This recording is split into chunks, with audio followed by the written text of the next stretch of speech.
Non financial technique के अंदर क्या आएगा? पहली बात, स्टेटस। कोई भी इंप्लॉई कहीं पर भी काम करता है उसको स्टेटस से बहुत प्यार होता है। अगर स्टेटस अच्छा है उसका, स्टेटस का क्या मतलब, उसकी पोजीशन या रैंकिंग से। एक तो मान लो मैंने किसी को सुपरवाइजर बना रखा हो और उसी सुपरवाइजर को उठा के हम क्या बनाते हैं, मैनेजर बना दे, तो डेफिनेटली उसको स्टेटस से बहुत प्यार रहेगा। तो अगर हमारा इंप्लॉइज को स्टेटस ऊंचा उठाने का प्लान है, अगर कंपनी अपने इंप्लॉइज को स्टेटस बहुत अच्छा प्रदान करती है, अच्छा स्टेटस देती रहती है उनको, उनकी रैंकिंग हाई कर देती है, तो डेफिनेटली जब उनको स्टेटस अच्छा मिलेगा तो क्या होगा, उनको मोटिवेशन मिलेगा, उनको ये लगेगा कि मेरा यहाँ पर और भी अच्छे से आगे लेवल पे, हायर लेवल भी मेरा प्रमोशन या रैंकिंग अच्छा मुझे मिल सकता है, तो वो और भी अच्छे तरीके से काम करना स्टार्ट करेगा।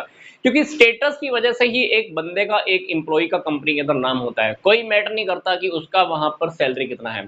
फॉर एग्जाम्पल, मान लीजिए कि एक स्कूल के अंदर, मान लो प्रिंसिपल की सैलरी हो 1 लाख और एक वाइस प्रिंसिपल की सैलरी हो 2 लाख, वाइस प्रिंसिपल की सैलरी 2 लाख, फिर भी प्रिंसिपल को अपना स्टेटस ज्यादा प्यारा रहेगा। अगर प्रिंसिपल को कह दिया जाए कि क्या तुमको वाइस प्रिंसिपल बना दिया जाए, अगर तुमको 2 लाख सैलरी दे दी जाए, तो प्रिंसिपल हो सकता है कि वाइस प्रिंसिपल की पोस्ट लेने के लिए मना कर दे, क्योंकि उसको पैसे से प्यार नहीं है, उसको अपने स्टेटस से प्यार है। इसलिए प्रिंसिपल को वाइस प्रिंसिपल बनना मंजूर नहीं होगा, भले ही उसको पैसा ज्यादा मिल जाए। सेम ऐसा ही कंपनीज के अंदर होता है, इंप्लॉइज को स्टेटस बहुत प्यारा होता है, और जब हम इंप्लॉइज को स्टेटस अच्छा देते हैं तो डेफिनेटली उनको मोटिवेशन मिलता है।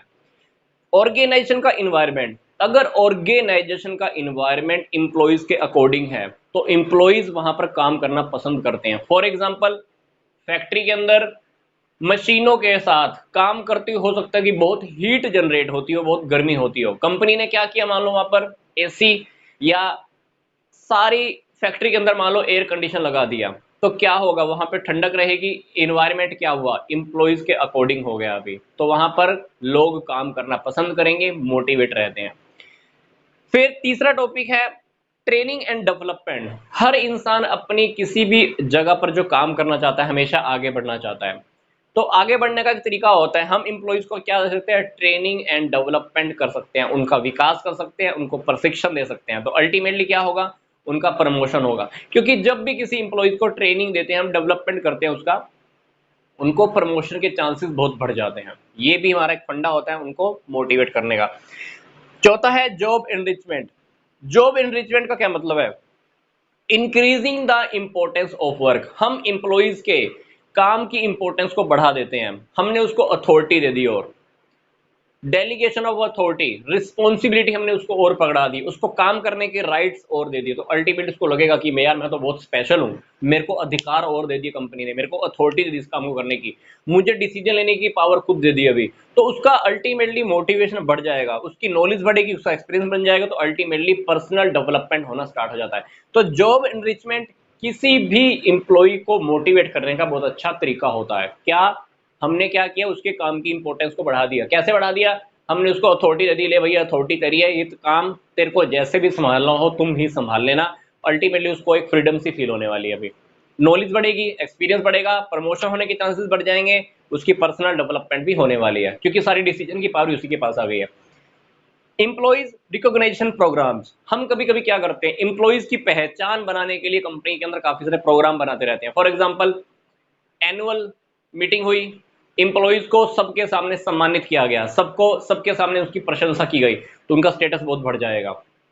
या उनको मेरिट सर्टिफिकेट दिया गया, उनको प्रमोशन सर्टिफिकेट दिया गया, या कंपनी ने क्या किया, डिस्प्ले बोर्ड के ऊपर उसका उनका नेम पब्लिश किया कि ये इंप्लॉय ने इस साल बहुत अच्छा काम किया है, या कंपनी ने क्या किया, इंप्लॉइज की फोटो कहाँ लगा दी, अपनी मैगजीन्स के अंदर फ्रंट पेज के ऊपर लगा दी, या अंदर वाले पेजेस के ऊपर लगा दी, तो इससे क्या होने वाले, तो डेफिनेटली उनको अच्छा लगता है, उनको मोटिवेशन मिलता है कि कंपनी मेरे लिए कुछ कर रही है।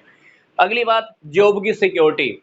कोई भी पर्सन जहां पर काम करता है, अगर वो जॉब का सिक्योरिटी नहीं है, अगर उसको इस बात का डर रहता है कि मुझे तो नौकरी से कभी भी निकाल दिया जाएगा, अगर किसी को इस बात का डर रहता है कि मुझे कभी भी नौकरी से निकाला जा सकता है, तो डेफिनेटली वो 100% कंपनी के लिए, ऑर्गेनाइजेशन के अंदर काम नहीं कर सकता। इसलिए हमने इंप्लॉइज को ये फील कराना होता है कि तुम यहाँ पर, तुम्हारी जॉब की सिक्योरिटी है, तुमको ऐसा ही नहीं निकाला जाएगा, तुम यहाँ पर परमानेंट हो, तो जॉब की सिक्योरिटी क्या करती है, इंप्लॉइज को अल्टीमेटली मोटिवेट करती है। हालांकि जॉब की सिक्योरिटी कोई पैसा नहीं देना हमने उसको, फिर भी एक सामने वाले को हमने मोटिवेट तो रखा हुआ है ना कि तुम्हारी जॉब, तुम्हारी नौकरी यहाँ पर सिक्योर है, सेफ है। तो जॉब की सिक्योरिटी होना मोटिवेट करती है। सातवीं बात, एमबीओ, इसको हम बोलते हैं इंप्लॉइज का पार्टिसिपेशन। मैं इसको बोलता हूं मैनेजमेंट बाय ऑब्जेक्टिव। मैनेजमेंट ने जो भी ऑब्जेक्टिव पूरे करने हैं, किसकी हेल्प से पूरे करने होते हैं, इंप्लॉइज की हेल्प से। इंप्लॉइज की हेल्प से हमने अपने ऑब्जेक्टिव्स, उद्देश्यों को पूरा करना होता है। कंपनी जब उद्देश्यों को, अपने टारगेट को फिक्स कर रही होती है, अगर उस टाइमिंग के अंदर अगर हम अपने इंप्लॉइज को हमारी मीटिंग में बिठा ले, अगर इंप्लॉइज को मैनेजर लोग मीटिंग में बिठा लें जिस टाइम टारगेट फिक्स कर रही है कंपनी, तो इंप्लॉइज को काम करते हुए ये लगेगा कि मैं अपनी कंपनी का काम कर रहा हूं, कंपनी के लिए ही काम कर रहा हूं। उसके अंदर एक फीलिंग आ जाएगी अपनेपन की, क्योंकि हमने उसको पहले से ही टारगेट कंपनी का बता दिया है। अदरवाइज कभी कभी क्या होता है, टारगेट डिसाइड किया कंपनी ने सिर्फ इंप्लॉइज को बता दिया कि तुमको अपना काम पूरा करना है, उनके अंदर वो काम करने की फीलिंग नहीं आती है। पर मैं क्या कह रहा हूं, हमको करना है management by objective. Management objective से पूरा करवाना है। कैसे, हमने टारगेट फिक्स करते हुए इंप्लॉइज को अपनी मीटिंग में बिठा लिया। इंप्लॉइज को भी काम करते हुए क्या लगेगा कि मेरी कंपनी है, देखो कंपनी मेरे से सारे बात पूछ के कर रही है। तो जब भी हम डिसीजन लें तो इंप्लॉइज को भी बीच में मीटिंग में बिठा लेना चाहिए। हालांकि कंपनी ने बात तो अपनी मनवानी है, फिर भी क्या करना चाहिए, कुछ ऐसी युक्ति लगा लेनी चाहिए कि वो आपके हर काम के अंदर भागीदारी हो जाए, आपके ऑब्जेक्टिव को पूरा करना स्टार्ट कर देते हैं। साथ ही बात, इंप्लॉइज एम्पावरमेंट।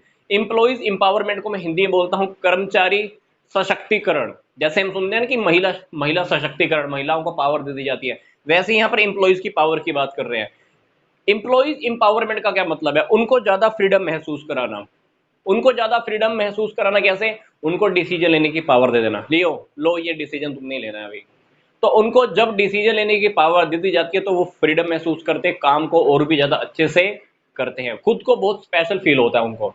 तो ये हमारी non incentive, non financial, non monetary incentive हैं, ये भी अल्टीमेटली इंप्लॉइज को मोटिवेट करते हैं। तो मैं आपको फिर से बोल रहा हूं, जैसे एक कैंची के दो ब्लेड होते हैं तभी कैंची अच्छे से चल पाती है, वैसे ही हमारी मॉनेटरी और नॉन मॉनेटरी जो दोनों टेक्निकें एक साथ जब चलती हैं तभी एक ऑर्गेनाइजेशन काफी हायर लेवल तक पहुंच सकती है।